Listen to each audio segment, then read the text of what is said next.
বাংলাদেশের নিরাপত্তা বাহিনী বিচার বহির্ভূত হত্যাসহ নানা মানবাধিকার লঙ্ঘন করেছে বলে জানিয়েছে যুক্তরাষ্ট্র।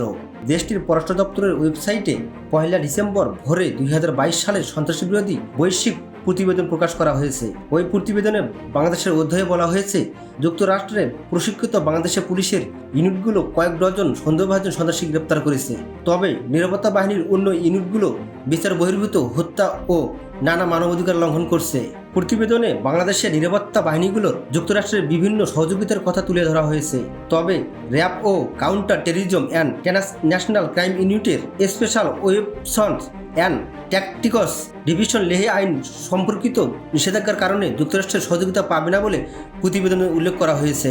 মার্কিন পররাষ্ট্র দপ্তরের এই প্রতিবেদনে আরও বলা হয়, 2022 সালের বাংলাদেশে সন্ত্রাসী সহিংসতার কিছু ঘটনা ঘটেছে, কারণ কর্তৃপক্ষ কঠোরভাবে জঙ্গিদের, বিশেষ করে আল কায়েদা অনুগত গোষ্ঠী জামায়াতুল মুজাহিদিন বাংলাদেশ জিএমবি এবং আইএস অনুগত জিএমবির শাখা 90 জিএমবিকে অনুসরণ করে চলছে।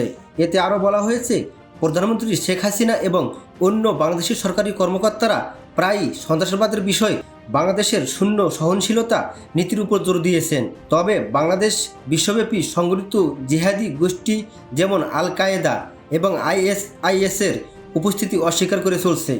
গত বছর অক্টোবরে বাংলাদেশ কর্তৃপক্ষের জামাতুল আনসার ফিল হিন্দাল সার্কিয়া নামে কথিত আল কায়েদা অনুপ্রাণিত গোষ্ঠীকে ঠেকাতে অভিযানের ঘোষণা দিয়েছিল।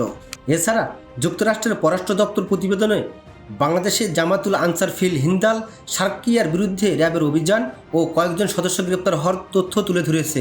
প্রতিবেদনে বলা হয়েছে, 2009 সালের সন্ত্রাস বিরোধী আইন সন্দেহভাজন সন্ত্রাসীদের আটক ও গ্রেপ্তারের ভিত্তি হিসেবে আছে। 2018 সালের ডিজিটাল নিরাপত্তা আইন অনলাইনে উগ্রবাদী প্রচারণা, অর্থায়ন, সদস্য সংগ্রহের জন্য গ্রেপ্তারের সুযোগ থাকার বিষয়টি আছে মার্কিন প্রতিবেদনে।